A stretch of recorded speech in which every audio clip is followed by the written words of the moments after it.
যাবতীয় গুণগান, যাবতীয় হামদ ও সানা সেই মহিয়ান গরিয়ান সর্বশক্তিমান আল্লাহ রাব্বুল ইজ্জাতের শানে। যে রাব্বুল ইজ্জাত আমাদেরকে দুনিয়ার ব্যস্ততার মাঝে না রেখে দুনিয়ার ভিতরে সর্বশ্রেষ্ঠ ঘর, সবচেয়ে শান্তিময় স্থান দুনিয়ার মধ্যে এই মসজিদে আগমন করালেন খুতবার প্রারম্ভে, সেই আল্লাহ রাব্বুল আলামিনের প্রতি লাখো কোটি শুকরিয়া জানাই। সকলে সহচরে বলুন আলহামদুলিল্লাহ। অন্তরের অন্তরস্থল থেকে দরুদ ও সালাম ঘোষিত হোক মানবতার মহান নেতা আহমদ মুস্তফা হুজুর আরবি রহমাতুল লিল আলামিন হযরত মুহাম্মদ সাল্লাল্লাহু আলাইহি ওয়াসাল্লামের প্রতি। আল্লাহুম্মা সাল্লি আলাইহি আল্লাহুম্মা বারিক আলাইহি। সম্মানিত মুসলিমবৃন্দ, আলেমে ইজম, যুবকবৃন্দ, অত্র মসজিদে সংক্ষিপ্তভাবে আমরা আল্লাহর ভয় সম্পর্কে আলোচনা করব। আমার তৌফিক ইল্লা বিল্লাহ, আলাইহি তাওয়াক্কালতু ওয়া আলাইহি উনীব। আল্লাহর ভয় তথা তাকওয়া। তাকওয়া এটা আরবি শব্দ, ওয়াকা ইয়াকি বিকায়াতান। আত-তাকওয়া মা'নাহু ফিল লুগাহ। তাকওয়া এর আবিধানিক অর্থ হচ্ছে আল খাউফু ওয়াল জু'উ, আল্লাহর ভয় করা। তাকওয়া এমন জিনিস, যে কোনোভাবেই যে কোনো সেক্টরে আপনি আর আমি থাকি না কেন সেখানে আল্লাহর ভয় পৌঁছাবে। এর নাম হচ্ছে তাকওয়া। অফি রিওয়ায়াতিন আখর, কেউ বলেছেন আর তাকওয়া হচ্ছে আশা করা, আল্লাহর কাছে আশা করা। অর্থাৎ ইহকালে ভালো কাজ করলে পরকালে আপনি আর আমি ক্ষমা পাব, আল্লাহর কাছ থেকে তার রিজামন্দি পাব, তার সন্তুষ্টি পাব, এই আশা করাটার নামই হচ্ছে তাকওয়া। ওমর ইবনে আব্দুল আজিজ পঞ্চম খলিফা যাকে বলা হয়, তিনি তাকওয়ার সংজ্ঞায় বলেছেন আত-তাকওয়া হুয়াল খাউফু মিনাল জালিল। তাকওয়া হচ্ছে ওই জিনিস যেটা প্রকাশনশীল মহান আল্লাহ তাআলাকে ভয় করা। ওয়াল কানআতু বিল কলিল, অল্পে সন্তুষ্ট থাকা। ওয়াল ইস্তি'দাদু আলা রাহিল, আর মৃত্যুর জন্য পূর্ব প্রস্তুতি গ্রহণ করা। তাকওয়া শুধুমাত্র আল্লাহর ভয় না। দ্বিতীয় নম্বর হচ্ছে ওয়াল কানআতু বিল কলিল, অল্পে সন্তুষ্ট থাকা। আজকের অধিকাংশ ক্ষেত্রে আমরা অল্পে সন্তুষ্ট নই। কারোর যদি একতলা বাড়ি থাকে তাহলে সে সন্তুষ্ট নয়, তার পাঁচতলা বাড়ির দরকার। এজন্য একতলা করার পরে আবার ওপরে রড খাড়া করা থাকে, কারণ তার আশা 90 বছর বয়স হয়ে গেছে, তাও আশা শেষ নেই যে দ্বিতীয় তলা সে করতে পারবে। এভাবে মানুষের পৃথিবীতে কখনো আশা শেষ হয় না, ইল্লা তুরাব, মাটি ব্যতীত। যতক্ষণ পর্যন্ত না সে মাটিতে উপস্থিত না হবে, অর্থাৎ কবরে উপনীত না হবে, ততক্ষণ মানুষের আশা শেষ হবে না। হাত্তা যুরতুমুল মাকাবির, যতক্ষণ পর্যন্ত না কবরে উপস্থিত না হবে ততক্ষণ পর্যন্ত মানুষের আশা শেষ হবে না। আজকের একটা বাসের মালিক 2টা বাসের তার দরকার, তার মন চাচ্ছে।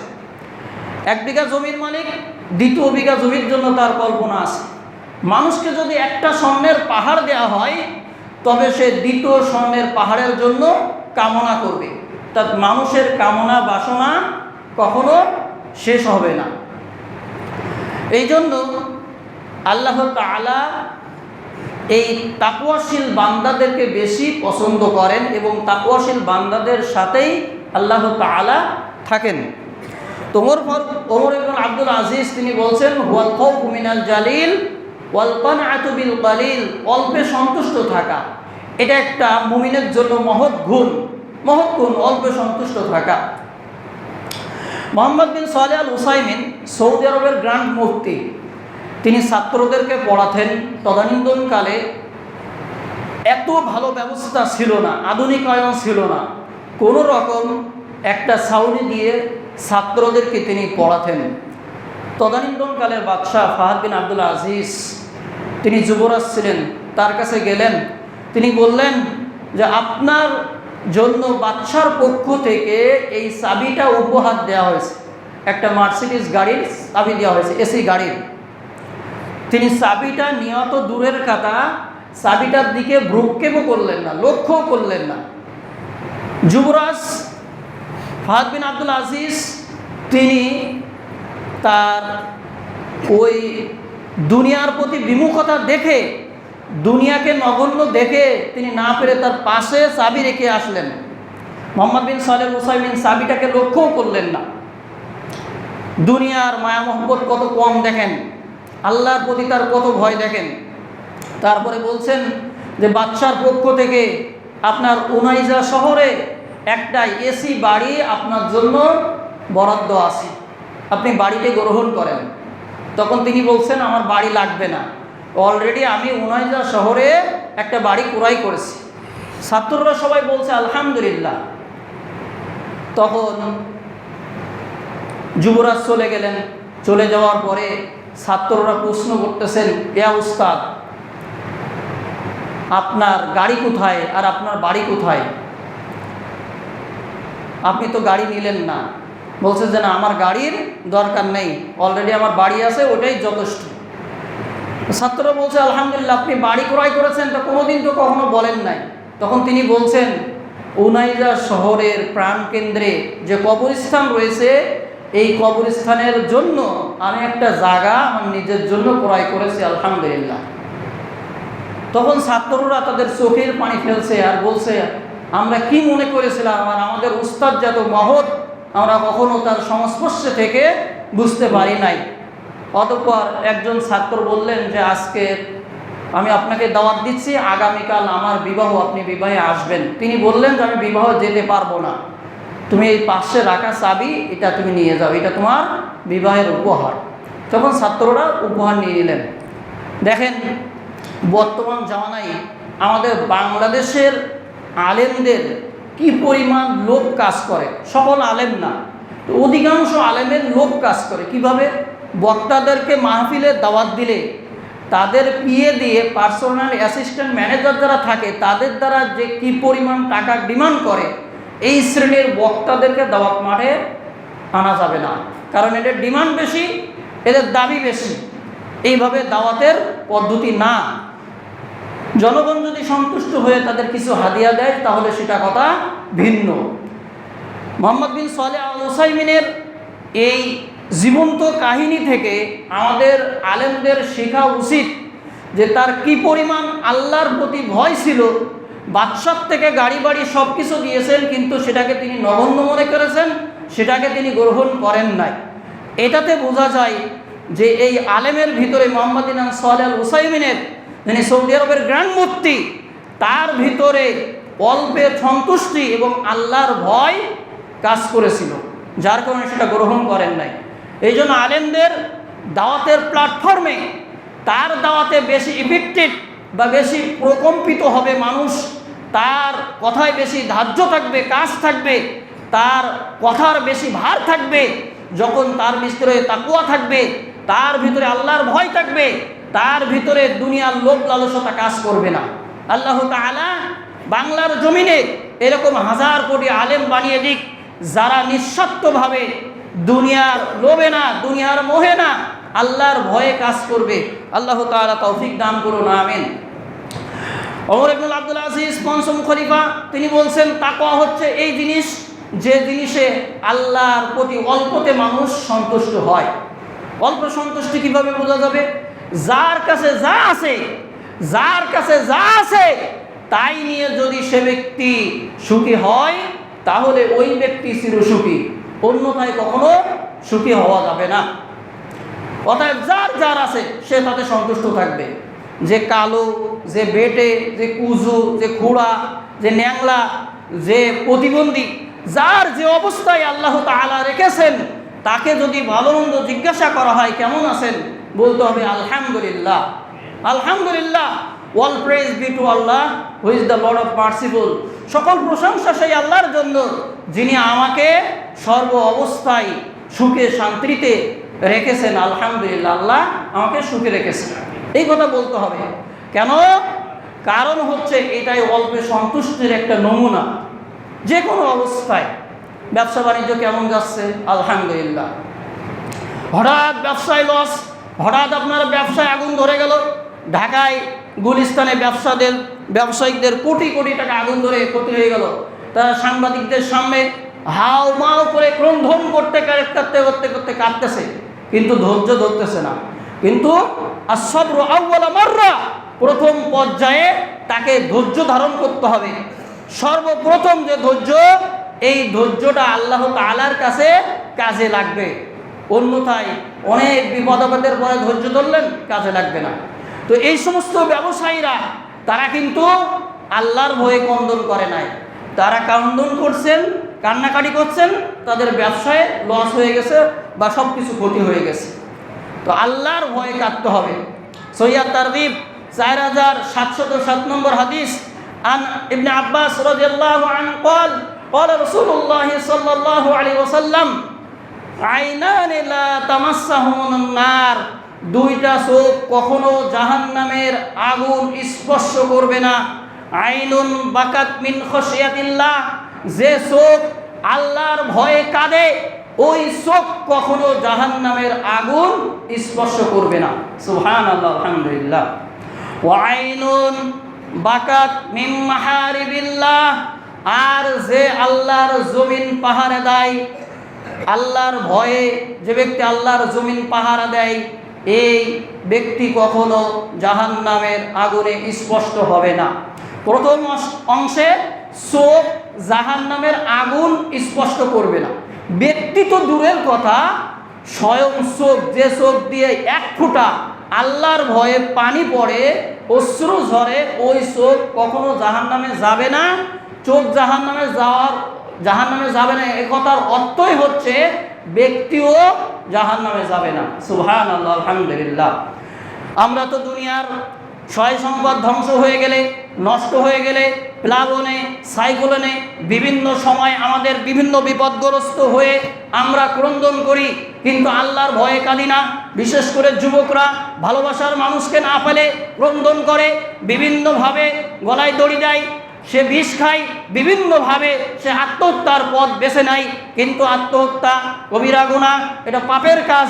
অথচ এই ব্যক্তি যদি আল্লাহর ভয়ে কাঁদত, ক্রন্দন করত যে অমুক ব্যক্তি যদি আমার জন্য ভালো হয়, আল্লাহ তুমি আমাকে দান করো, যেটা ইসলামিক পদ্ধতি রয়েছে সেই পদ্ধতি সে অনুসরণ না করে তার ভালোবাসার মানুষের জন্য কাঁদে। আমাদের নিজেদের সন্তান সন্ততি ছোট অবস্থায় মারা গেলে আমরা কাঁদি এবং এটাকে বলি অকাল মৃত্যু। কিন্তু অকাল মৃত্যু ঠিক নয়। যার যখনই মৃত্যুর টাইম হয়ে যাবে তার সেখানেই মৃত্যু হবে, অকাল মৃত্যু বলে কোনো কথা নাই। তাহলে আমাদের যতই ক্ষতি হোক, যতই যায় বিপদ আসুক না কেন, সর্ব অবস্থায় ধৈর্য ধারণ করতে হবে আর আল্লাহর ভয়ে কাঁদতে হবে। এমনকি জীবনে কোনো ক্ষেত্রে একটা সেক্টরে এসেও যদি আমি আল্লাহর ভয়ে এক ফোঁটা পানিও যদি আমি বাহির করতে পারি, তাহলে ওই চোখ কখনো জাহান্নামের আগুন স্পষ্ট করবে না। আল্লাহ তাআলা যেন আমাদেরকে আল্লাহর ভয়ে কখনো কোনো সময় যে কোনো টাইমে একটা টাইমে যেন আমরা আল্লাহর ভয়ে ক্রন্দন করতে পারি। আল্লাহ তাআলা আমাদেরকে তৌফিক দান করুন, আমিন। বুখারী 660 নম্বর হাদিস, আন আবি হুরায়রা রাদিয়াল্লাহু তাআলা আনহু قال قال رسول الله صلى الله عليه وسلم سبعة يظلهم الله في ظله إلا ظل إلا إمام عادل। আল্লাহ রাসূল সাল্লাল্লাহু আলাইহি ওয়াসাল্লাম বলেছেন, কিয়ামতের কঠিন দিনে আরশের ছায়া ছাড়া কোনো ছায়া স্থান পাবে না। শুধুমাত্র 7 শ্রেণীর মানুষ আরশের ছায়ায় স্থান পাবে। এক নম্বর হলো ইমামুন আদিলুন, ন্যায় বিচারক, এমন ইমাম যে ন্যায় বিচার করে। এই ন্যায় বিচারের ক্ষেত্রে একজন ইমাম, সে এলাকার প্রধান, সেই প্রধান হিসাবে সে ন্যায় বিচার করতে পারে।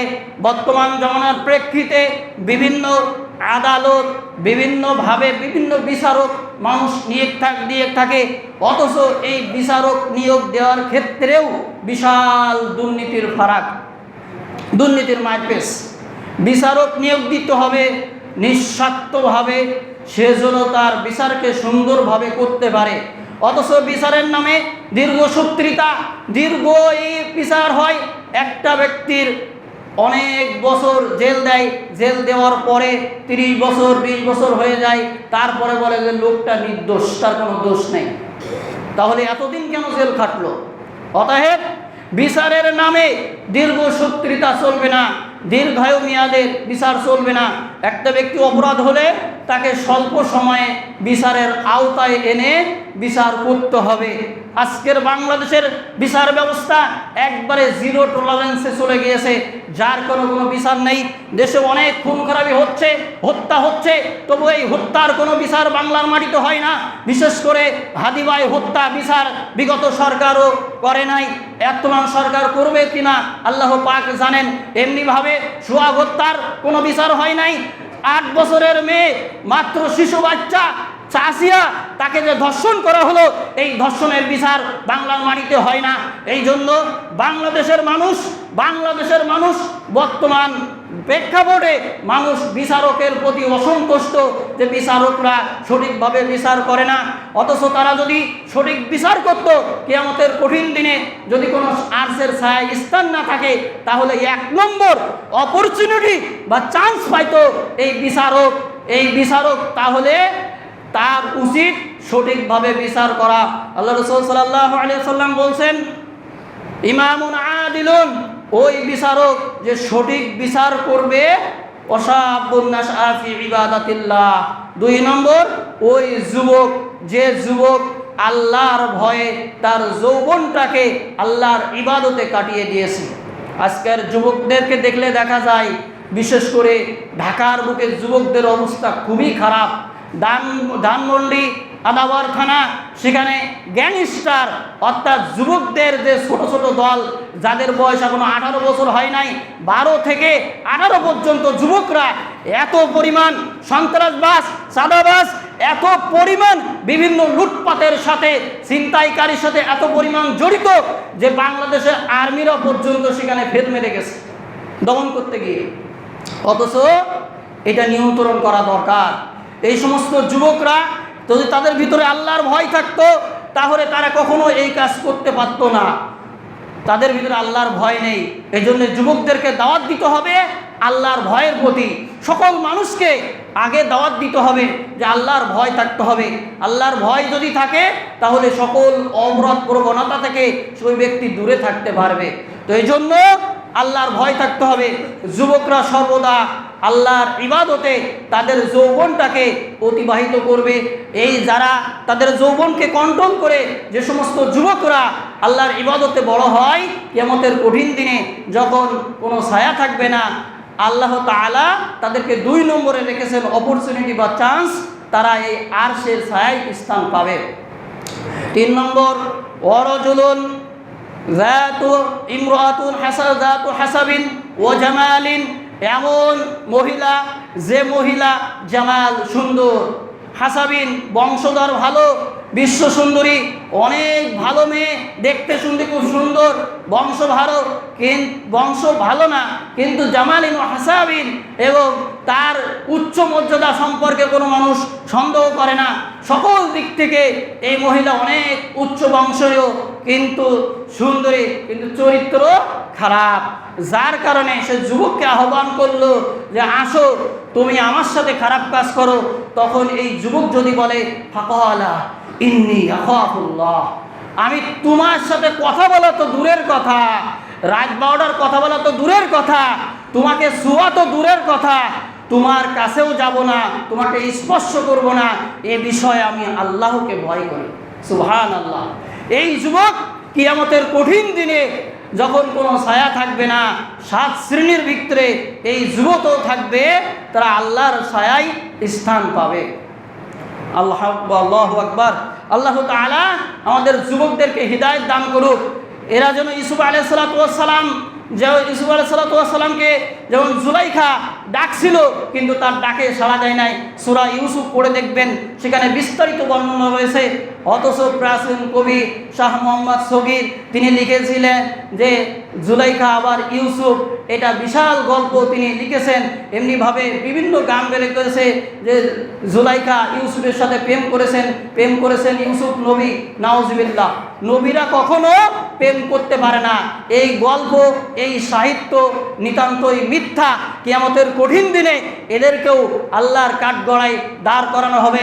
নবীদের জন্য কোনো মহিলার সাথে প্রেম করা এটা শোভা পায় না, এটা শোভনীয় নয়, এটা তার জন্য হারাম।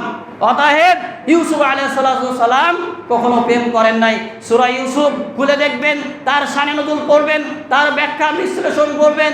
নাহনু নাকুসু আলাইকা আহসানাল কসাসি বিমা আওহাইনা ইলাইকা হাযাল কুরআন, আমি এই কোরআনে ইউসুফ আলাইহিস সালামের কাহিনী, উত্তম কাহিনী আমি আল্লাহ তাআলা বর্ণনা করেছি। অতএব সেই কাহিনীটা পড়লে বুঝতে পারবেন জামার কাহিনী বারবার আল্লাহ তাআলা উল্লেখ করেছেন। অতএব নিতান্তই ধারণা ভুল। যুবক, তুমি এই গল্প থেকে, এই কাহিনী থেকে, ইউসুফ আলাইহিস সালামের কাহিনী থেকে তুমি শিক্ষা গ্রহণ করো। যদি কোনো মহিলা কখনো গোপনে তোমাকে ডাকে, তুমি আল্লাহর ভয়ে কখনো তার সাথে যাবে না, তার সাথে কথা বলবে না, তার পথে তুমি পা বাড়াবে না। আল্লাহ তাআলা যুবকদেরকে হিদায়াত দান করুন, আমিন। আল্লাহ রাসূল সাল্লাল্লাহু আলাইহি ওয়াসাল্লাম এই হাদিসের ভিতরে তারপর উল্লেখ করছেন, ওয়ারাজুলুন তাসাদ্দাকা বিসাদাকাতিন ফাআখফাহা হাত্তা তা'লামু মা তুনফিকু ইয়ামিনুহু। আল্লাহ রাসূল সাল্লাল্লাহু আলাইহি ওয়াসাল্লাম বলছেন যে এমন ব্যক্তিকে আল্লাহ তাআলা কিয়ামতের কঠিন দিনে আরশে ছায়ায় স্থান দিবেন, যে ব্যক্তি দান করে ডান হাতে, কিন্তু বাম হাত জানতে পারে না কত টাকা দান করেছে। অর্থাৎ গোপনে দান করলে কিয়ামতের কঠিন দিনে আল্লাহ তাআলা আরশে ছায়ায় স্থান দান করবেন। আল্লাহ রাসূল সাল্লাল্লাহু আলাইহি ওয়াসাল্লাম তারপর বললেন, ওয়ারাজুলুন তাহাব্বা বিল্লাহি ইজতামা আলাইহি ওয়া তাফাররাকা আলাইহি। এমন দুই ব্যক্তিকে কিয়ামতের কঠিন দিনে যখন আরশের ছায়া ছাড়া কোনো ছায়া থাকবে না, তখন আল্লাহ তাআলা দুই শ্রেণীর মানুষকে আরশের ছায়ায় স্থান দান করবেন। তারা হচ্ছেন এমন দুইজন ব্যক্তি যারা একে অপরকে ভালোবাসে শুধুমাত্র আল্লাহর জন্য, ওয়া তাফাররাকা আলাইহি, এবং পৃথক হয় শুধুমাত্র আল্লাহর জন্য। সুবহানাল্লাহ, আলহামদুলিল্লাহ।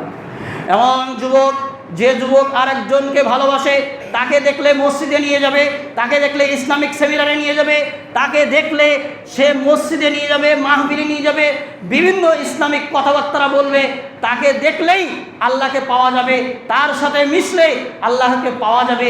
এই জন্য বন্ধু নির্বাচনে মানুষকে সজাগ দৃষ্টি রাখতে হবে। আল্লাহ রাসূল সাল্লাল্লাহু আলাইহি ওয়াসাল্লাম বলছেন, তুমি বন্ধু নির্বাচনে সজাগ হও, কারণ মানুষ তার বন্ধু সুলভ আচরণ করে।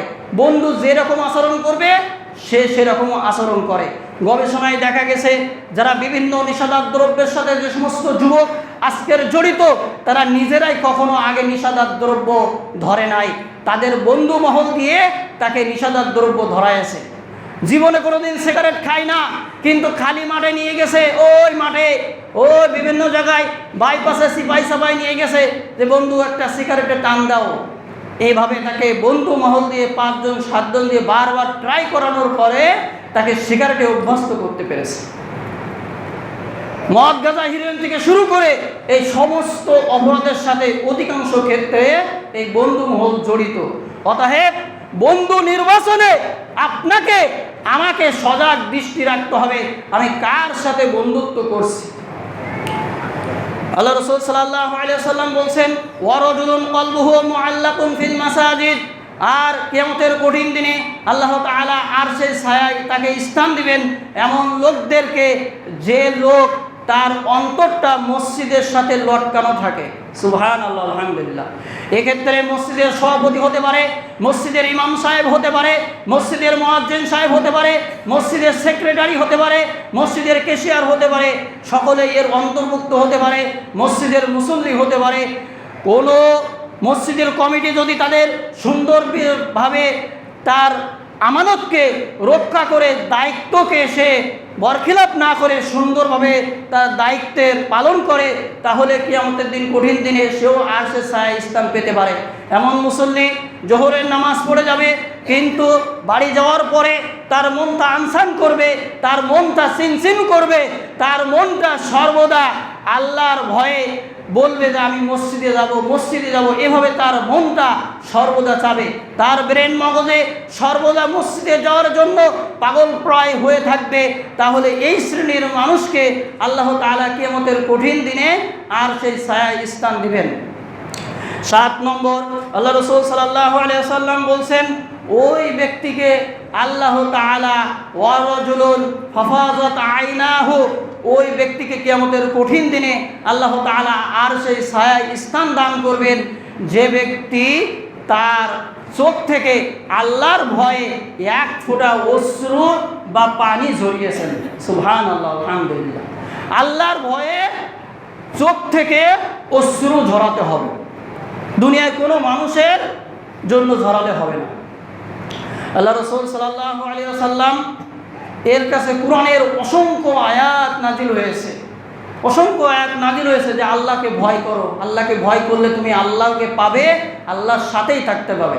আল্লাহ তাআলা পবিত্র কোরআনে সূরা আলে ইমরানের 102 নম্বর আয়াতে ঘোষণা করলেন, আউযু বিল্লাহি মিনাশ শাইতানির রাজীম, ইয়া আইয়ুহাল্লাযীনা আমানুত্তাকুল্লাহ হাক্কা তুকাতিহি ওয়া লা তামুতুন্না ইল্লা ওয়া আনতুম মুসলিমুন। হে ঈমানদারগণ, তোমরা আল্লাহকে ভয় করো, যথোপযুক্ত ভয় করো। হাক্কা তুকাতিহি, এ কথার অর্থ হচ্ছে আপনার আল্লাহকে যথাযথভাবে ভয় করা, যতটুকু ভয় করার দরকার। আপনি আমি এখানে আসছি আল্লাহর ভয়ে, দুনিয়ার লোককে দেখানোর উদ্দেশ্য নয় যে জুমার নামাজে না গেলে মানুষ আমাকে কি বলবে, এই কারণে আমি মসজিদে আসি নাই। এক আল্লাহকে রাজি খুশি করবার জন্য, এক আল্লাহকে ভয় পাওয়ার জন্য আমি মসজিদে এসেছি। এই ভয়ে যদি এসে থাকেন তাহলে সালাতটা কবুল হবে। আর যদি লৌকিকতা ভাবে আসেন, লোক দেখানোর জন্য আসেন, তাহলে সালাতটা কবুল হবে না। তাহলে আল্লাহর ভয়ে আসতে হবে, আল্লাহকে যথাযথভাবে ভয় করার জন্য চেষ্টা করতে হবে। ওয়ালা তামুতুন্না ইল্লা ওয়া আনতুম মুসলিমুন, আর তুমি মুসলমান না হয়ে মরো না। এ কথার অর্থ কি? আমরা তো মুসলমান, আমরা তো সবাই মুসলমান, তা আল্লাহ তাআলা কেন বললেন তুমি মুসলমান না হয়ে মৃত্যুবরণ করো না? আজকের মুসলমান যুবকদেরকে দেখলে চেনা যায় না যে এরা আসলে মুসলমান কিনা। তাদের হেয়ার স্টাইল, তাদের চাল চলন, তাদের উঠা বসা, তাদের লেনদেন, তাদের ড্রেস কোড, তাদের ব্যায়াম চালান, বিভিন্নভাবে বোঝা যায় না আজকের যুবকদেরকে যে তারা আজকের মুসলমান যুবক। তাদের হেয়ার স্টাইল ওয়েস্টার্ন স্টাইল, তাদের চুলের কাটিং বিভিন্ন খেলোয়াড়দের স্টাইলে, তাদের ড্রেস কোড, তাদের পোশাক আশাক বিভিন্ন নায়ক নায়িকাদের সাথে আজকের মিলে যায়। নাউজুবিল্লাহ। অথচ আমার আর আপনার আইডিয়াল ম্যানকে আল্লাহ রাসূল সাল্লাল্লাহু আলাইহি ওয়াসাল্লাম তার জীবদ্দশায় যেভাবে পোশাক পরিচ্ছদ পরেছেন, যেভাবে চুলের কাটিং করেছেন, সেইভাবে আমাদেরকে পোশাক পরিচ্ছদ পরতে হবে, চুলের কাটিং করতে হবে। অতএব এ বিষয়ে আল্লাহ রাসূল সাল্লাল্লাহু আলাইহি ওয়াসাল্লাম কীভাবে ড্রেস কাপ পরতেন, কীভাবে তার চুলকে কর্তন করতেন, এগুলো আমাদেরকে শিখতে হবে। আজকের নারীদেরকে দেখলে চেনা যায় না যে মুসলমান নারী কিনা। তারা যখন বাহিরে যায় অত্যাধিক সাজসজ্জা করে যায়, তারা এত সেন্ট, পারফিউম, আতর ইত্যাদি মেখে যায়, পরপুরুষ তাদের দেখলে আকৃষ্ট হয়ে যায়। অথচ এর উল্টাটা করার দরকার ছিল। ঘরের ভিতরে তার স্বামীকে খুশি করার জন্য সারাদিন পরিশ্রম করে শরীর থেকে যে দুর্গন্ধ হয়েছে পোশাক চেঞ্জ করে স্বামীর জন্য, স্বামী বাড়ি আসবে সুন্দরভাবে সুসজ্জিত করা, সুন্দরভাবে পারফিউম সেন্ট আতর মেখে স্বামী যাতে সুগন্ধ হয়ে স্ত্রীর প্রতি সন্তুষ্ট হতে পারে, সেইভাবে তারকে পরিষ্কার পরিচ্ছন্ন হওয়ার দরকার ছিল ঘরের ভিতরে। অথচ সেইটাকে উল্টিয়ে মহিলারা এখন বাহিরে গেলে বিভিন্নভাবে সাজসজ্জা করে, অথচ এইটা করা হারাম। অথচ এর উল্টাটা করার দরকার ছিল। আল্লাহ তাআলা আমাদের মা বোনদেরকে হিদায়াত দান করুক, তারা যেন শুধুমাত্র স্বামীর জন্য ঘরের ভিতরে সজ্জিত হতে পারে, বাহিরে যেন সজ্জিত না হয়ে বের হয় এবং বেপর্দা না হয়ে বের হয়। আল্লাহ তাআলা বুঝার তৌফিক দান করুন, আমিন। আল্লাহ রাসূল সাল্লাল্লাহু আলাইহি ওয়াসাল্লামের দীর্ঘ একটা হাদিস বললাম, বুখারী 660 নম্বর হাদিস থেকে আমরা বুঝতে পারি সর্বক্ষেত্রে আল্লাহ তাআলাকে ভয় করতে হবে। বিশেষ করে আমরা যখন মৃত্যুবরণ করব এর আগেই আমাকে আপনাকে বুঝতে হবে রাতে সারাদিন কি কাজ করেছি। বালিশে মাথা রেখে চিন্তা করব যে আল্লাহর ভয়ে আমি কি কি কাজ করলাম, কতটুকু আজকের আল্লাহর ভয়ে কাজ করলাম, কতটুকু আমি লোক দেখানো কাজ করলাম। এইটা আমাদেরকে একটা অঙ্ক আমাদেরকে করতে হবে, তাহলে আমরা বুঝতে পারবো যে দুনিয়ার জন্য কতটুকু কাজ করেছি আর পরকালের জন্য আমরা কতটুকু কাজ করেছি। আল্লাহ তাআলা পবিত্র কোরআনে সূরা হাশরের উল্লেখ করলেন, ইয়া আইয়ুহাল্লাযীনা আমানুত্তাকুল্লাহা ওয়াল তানজুর নাফসুম মা কদ্দামাত লিগাদ। হে ঈমানদারগণ, তোমরা আল্লাহকে ভয় করো এবং তোমরা অগ্রে কি প্রেরণ করেছো এটা চেষ্টা করো। অর্থাৎ পূর্বে তোমরা কি আমল করেছো, আল্লাহর জন্য কি ভয় সঞ্চার করেছো, তোমরা এটা খেয়াল করো। আল্লাহ রাসূল সাল্লাল্লাহু আলাইহি ওয়াসাল্লাম অন্য হাদিসের ভিতরে উল্লেখ করলেন, সহিহ আত-তারগীব 4711 নম্বর হাদিস, আন আবি হুরায়রা রাদিয়াল্লাহু তাআলা আনহু قال قال رسول الله صلى الله عليه وسلم عينان لا تمسهم النار عين بكت من خشية الله وعين من محارم الله। আল্লাহ রাসূল সাল্লাল্লাহু আলাইহি ওয়াসাল্লাম বলেন, ওই চোখ জাহান্নামের আগুন স্পর্শ করবে না যে চোখ দিয়ে আল্লাহর ভয়ে এক ফোঁটা অশ্রু নির্গত হয় এবং ওই চোখ যে চোখ আল্লাহর পথে পাহারা দেয়। এই হাদিস থেকে বোঝা যায় যে যারা ইন্ডিয়া বর্ডারে যে সমস্ত বিডিআর যারা রয়েছে শুধুমাত্র আল্লাহর ভয়েও যদি দেশ পাহারার কাজে নিয়োজিত থাকে, দেশের ভালোর জন্য যে কোনো ব্যক্তি যদি ভালো কাজ করে, পাহারা দেয় এবং এর ভিতরে আল্লাহর সন্তুষ্টি থাকে, তাহলে কিয়ামতের কঠিন দিনেও তারা ওই ছায়ায় স্থান পেতে পারে এবং এই হাদিস অনুযায়ী সেই সমস্ত ব্যক্তির চোখ জাহান্নামের আগুন স্পষ্ট করবে না। অত্র হাদিস এবং কোরআনের আয়াত থেকে বুঝতে পারলাম সর্বক্ষেত্রে আল্লাহ তাআলার ভয় থাকতে হবে। বর্তমান জামানায় দেখেছি সবচেয়ে বেশি যে ঝামেলা এবং সমস্যাপূর্ণ জিনিস সেটা হলো মানুষ তেল পাচ্ছে না। এর একটা কারণ আমি বিভিন্ন উদ্ঘাটন করে দেখেছি যে এর ভিতরেও মানুষের আল্লাহর ভয় নেই। গতকালকেরও দেখেছি নিউ মার্কেটের ভিতরে মানুষ 100 টাকা ঘুষ দিয়ে ওই মাঝখানে ঢুকে যাচ্ছে, 100 টাকা ঘুষ দিলে মাঝখানে ঢুকে যাচ্ছে, 15 ভিডিলে তেল পেয়ে যাচ্ছে। আবার এক শ্রেণীর মানুষ আমি দেখেছি যে মসজিদের ইমাম সাহেবও স্বয়ং, আমি ইমাম সাহেব হয়েও ইমাম সাহেবের কথা বলতেছি এ কারণে যে আজকের আমাদের ইমাম সাহেবদেরকেও সংশোধন করতে হবে। আহলে হাদিস তাকেই বলে যারা সমাজ সংস্কার করে। 1 নম্বর কাজ হচ্ছে সমাজ সংস্কার করা। অতএব নিজেদের ভিতরে যে আগে ভুল ত্রুটি আছে এই ভুল ত্রুটি শুধরাতে হবে। ইমাম সাহেব মাদ্রাসায় চাকরি করে, তবু সে বাইপাসে 300 টাকা লিটারে তেল কিনছে, মানে কি ইমাম সাহেব এই দুর্নীতির সাথে জড়িত। ইমাম সাহেবও তার ভিতরে আল্লাহর ভয় নেই, সে বাইপাসে তেল কিনলো মানে কখনো এই সিন্ডিকেট বন্ধ হবে না। অতএব আমরা যদি সরকারকে সহযোগিতা না করি তাহলে কিন্তু সরকারও পারবে না। অতএব সরকার সকল দিক থেকে খেয়াল করে পারবে না। এই জন্য আসুন আমরা সকলে যদি ভালো হই তাহলে আমাদের দেশের জন্য দেশের নেতাও ভালো হবে। অতএব আমরা কখনো এই তেল নেওয়ার ক্ষেত্রে কখনো কাউকে ঘুষ দিব না, কখনো বাইপাসে তেল বেশি দামে কিনবো না, তাহলে কখনো এই সিন্ডিকেট ভাঙবে না। এর ভিতরে এই যুবকদের, বিশেষ করে যুবকরা এই কাজগুলো করতেছে, এদের ভিতরে যদি আল্লাহর ভয় থাকে যে একজনকে 100 টাকা ঘুষ দিলাম, 1 কোটি টাকা ঘুষ দেওয়া যা, 100 টাকা ঘুষ দেওয়া তাই। অতএব ঘুষ তো ঘুষই। অতএব আপনি বিপদে পড়েছেন, এখন আপনি মোটরসাইকেল চালানোর দরকার নেই, সাইকেল নেন, অথবা আপনি ভ্যানে যান, হেঁটে যান, বিভিন্নভাবে আপনাকে এই সমস্যা থেকে মুক্তি পাওয়ার জন্য চেষ্টা করতে হবে। অতএব আসুন যুবক, বিশেষ করে যুবকদেরকে বলবো যে আপনার ভিতরে যদি আল্লাহর ভয় থাকে তাহলে যে কোনো বিপদ থেকে আপনি মুক্তি পেতে পারেন। ওই যে 3 জন ব্যক্তি, লম্বা হাদিস, গুহার ভিতরে আটকায় গেল, একজন যুবক বলল, হে আল্লাহ, আমি আপনারই ভয়ে আমার চাচাতো বোনকে আমি বিশাল ভালোবাসতাম, তাকে আমি ভোগ করার জন্য বারবার আবেদন করলাম। অবশেষে আমার বোনের টাকার দরকার হলো, সে টাকার আবদার করলো, আর আমি বললাম যে হ্যাঁ 100 দিনার তোমাকে দিব, বিনিময়ে আমি তোমাকে ভোগ করব। যখন আমি তাকে টাকা দিয়ে ভোগ করার সময় তার 4 রানের ভিতরে যখন আমি প্রবেশ করলাম, এমন বিশেষ মুহূর্তে যখন আমি চলে গেলাম, তখন আমার চাচাতো বোন বলল, তুমি আল্লাহকে ভয় করো। সঙ্গে সঙ্গে আমার ভিতরে ভয় চলে আসলো, আমি আল্লাহর ভয় করলাম, আল্লাহর ভয় করে তাকে ছেড়ে দিয়ে আমি চলে আসলাম। আল্লাহ, যদি আমি আপনার ভয়ে এই ভালো কাজটা করে থাকি, আল্লাহ তুমি এই বিপদ থেকে আমাকে রক্ষা করো। সঙ্গে সঙ্গে আল্লাহ পাথরের এক অংশ সরিয়ে দিলেন। সুবহানাল্লাহ, আলহামদুলিল্লাহ। আল্লাহর ভয়ে, শুধুমাত্র আল্লাহর ভয়ে। সারা আলাইহিস সালামকে জালেম বাদশাহ ভোগ করতে চেয়েছিলেন। তিনি বাদশার কাছে বললেন যে আমাকে 2 রাকাত সালাত আদায় করার জন্য অনুমতি দেওয়া হোক। তাকে 2 রাকাত সালাত আদায়ের অনুমতি দেওয়া হলো। উজু করলো, 2 রাকাত সালাত আদায় করলো। আল্লাহর কাছে বলল, আমার স্বামী ছাড়াই লজ্জাস্থান কোনোদিন কেউ দেখে নাই। আল্লাহ, তোমাকে ভয় করে আমি তোমার কাছে সাহায্য চাইছি, আল্লাহ তুমি আমাকে সাহায্য করো।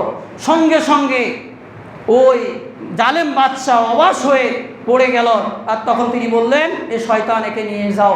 আল্লাহ তাকে রক্ষা করলেন। শুধুমাত্র আল্লাহর ভয়ে সকল বিপদ আপদে থেকে, আল্লাহর ভয়ে যদি আপনি আল্লাহর কাছে কিছু চান, অসংখ্য প্রমাণ রয়েছে, অসংখ্য হাদিস রয়েছে। আল্লাহর ভয়ে যদি আপনি কাঁদেন, আল্লাহর ভয়ে যদি আপনি কোনো কিছু চান, আল্লাহ অবশ্যই বিপদ থেকে আপনাকে আমাকে রক্ষা করবেন।